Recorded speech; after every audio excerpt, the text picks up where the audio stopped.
और बहनों, अस्सलाम वालेकुम वरहमतुल्लाहि वबरकातुहू। आज हम अपने दर्स का आगाज़ करते हैं इस दुआ के साथ कि या अल्लाह तू हम सब के दिलों को ईमान के साथ मुनव्वर फरमा और हम सब को ता क़यामत ईमान पर साबित कदमी नसीब फरमा। आमीन सुम्मा आमीन। आज के इस दर्स में भी हमने हज़रत इब्राहीम अलैहिस्सलाम की दुआओं के बारे में पढ़ना है। एक दुआ जो उन्होंने की कि या अल्लाह तू हमें अपना फर्माबरदार बना दीजिए, और दूसरी दुआ उन्होंने ये की थी कि हमारी औलाद में से एक जमात ऐसी हो जो तेरी मोती और फर्माबरदार हो, और तीसरी दुआ कि हमें हज के तरीके सिखा दे। तो सबसे पहले हम यहाँ पर इस आयत का लफ्ज़ी तर्जुमा पढ़ेंगे और फिर उसके बाद हमने इसकी तशरीह पढ़नी है इंशाअल्लाह। आऊज़ु बिल्लाहि मिनश शैतानिर रजीम, बिस्मिल्लाहिर रहमानिर रहीम। रब्बना वजअलना मुस्लिमैनि लका व मिन ज़ुर्रिय्यतिना उम्मतम मुस्लिमतन लक।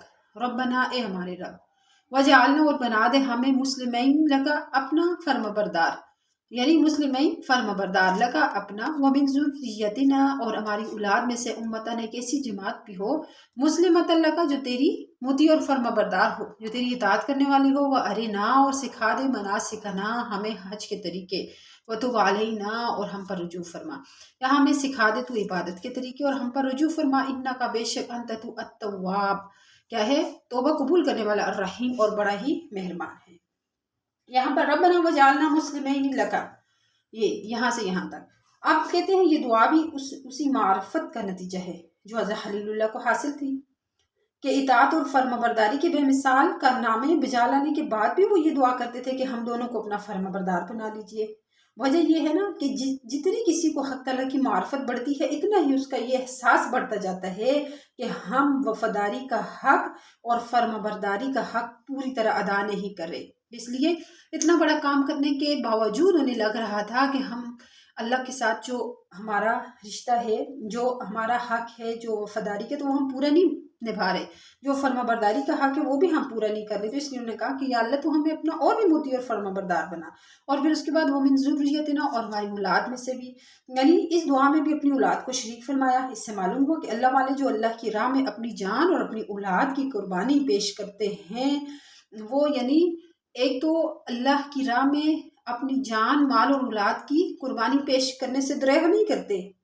तो इसका ये मतलब नहीं होता कि उन्हें अपनी औलाद से मोहब्बत नहीं होती जो अल्लाह की राह में कुर्बान कर देते हैं, बल्कि उनको अपनी औलाद से किस कदर मोहब्बत होती है, ये हमें इस आयत से पता चलता है कि जहाँ पे उन्होंने अपने लिए भलाई तलब की, वहीं अपनी औलाद के लिए तलब की, मगर इस मोहब्बत के सही तकाज़ों को वो पूरा करते हैं। जहाँ तक अवाम की रसाई नहीं होती, अवाम तो औलाद की सिर्फ जिस्मानी सेहत और राहत को जानते हैं, यानी उनकी जिस्मानी सेहत ना ख़राब हो जाए या उनके जिस्म को कोई बीमारी, कोई तकलीफ हो तो फ़ौरन बेचैन हो जाते हैं, लेकिन रूहानी बीमारी के बारे में कोई भी उसकी तो ध्यान नहीं करता कि उसकी रूह कैसी है, कि किस तरह वो परवरिश पा रही है उसकी रूह, और उसकी जो अवाम होती है ना, उसकी सारी शफ़क़त और राहत उसी के गिर्द घूमती है।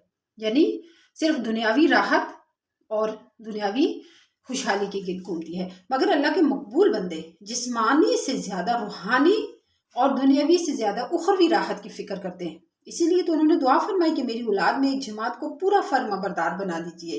अपनी ज़ुर्रियत के लिए, औलाद के लिए दुआ में एक हिकमत और भी है। तजर्बा शायद है कि जो लोग कौम में बड़े माने जाते हैं, उनकी औलाद अगर उनके रास्ते पर कायम रहे तो अवाम में उनकी मकबूलियत फितरी होती है, फितरी तौर पर उनकी मकबूलियत अवाम में आम हो जाती है। उनकी सलाहियत जो होती है ना, वो अवाम की इस्लाह का ज़रिया बनती है। हज़रत खलीलुल्लाह की ये दुआ भी कबूल हुई कि आपकी ज़ुर्रियत में हमेशा ऐसे लोग मौजूद रहेंगे, यानी उनकी दुआ कबूल हुई कि आपने जो अपनी औलाद के लिए ये दुआ की है ना, उम्मतम मुस्लिमतन लक, एक जमात, तो ये दुआ कबूल हो गई और आपकी औलाद में हमेशा ऐसे लोग मौजूद रहे हैं जो दीन हक पर कायम और अल्लाह के फर्माबरदार बंदे थे। जाहिलियत अरब में भी, जबकि पूरी दुनिया को, खुसूसन अरब को शिर्क और बुत परस्ती ने घेर लिया था, इस वक्त औलाद इब्राहीम में हमेशा कुछ लोग अकीदा तौहीद और आखिरत के सच्चे मोतक़िद रहे हैं। जैसे अली जाहिलियत में ज़ैद बिन अमर बिन नुफैल, रसूल करीम सल्लल्लाहु अलैहि वसल्लम के जद अमजद अब्दुल मुत्तलब बिन हाशिम के मुतालिक भी यही रवायत है कि वो शिर्क और बुत परस्ती से बेजार थे, यानी वो इस चीज़ से दूर रहते थे। फिर उसके बाद फरमाया वारिना मनासिकना व तुब अलैना। मनासिक ये मनसिक की जमा है। अमाल हज को भी मनासिक कहा जाता है। मकामात अराफात और मकामात हज, अराफात, मिना, मुज़दलिफ़ा को भी اور یہاں دونوں مراد ہو سکتے ہیں۔ دعا کا حاصل یہ کہ ہمیں اعمال حج اور مقامات حج پوری طرح سمجھا دیجئے، اسی لیے لفظ ارنا استعمال فرمائے، جس کے معنی ہے ہمیں دکھلا دیجئے۔ اب وہ دیکھنا کس طرح دکھلا دیجئے، یعنی دیکھنا آنکھوں سے بھی ہو سکتا ہے اور دل سے بھی۔ چنانچہ مقامات حج کو بذریعہ جبرائیل امین دکھلا کر متعین کر دیا گیا، اور احکام حج کی واضح تلقین اور تعلیم بھی فرما دی گئی حضرت ابراہیم علیہ السلام کو۔ ٹھیک ہے، تو آج یہ جو حج ہم کر رہے ہیں تو یہ حضرت ابراہیم علیہ السلام کی بتائے ہوئے طریقے پہ کر رہے ہیں۔ وَمَا عَلَيْنَا إِلَّا الْبَلَاغُ۔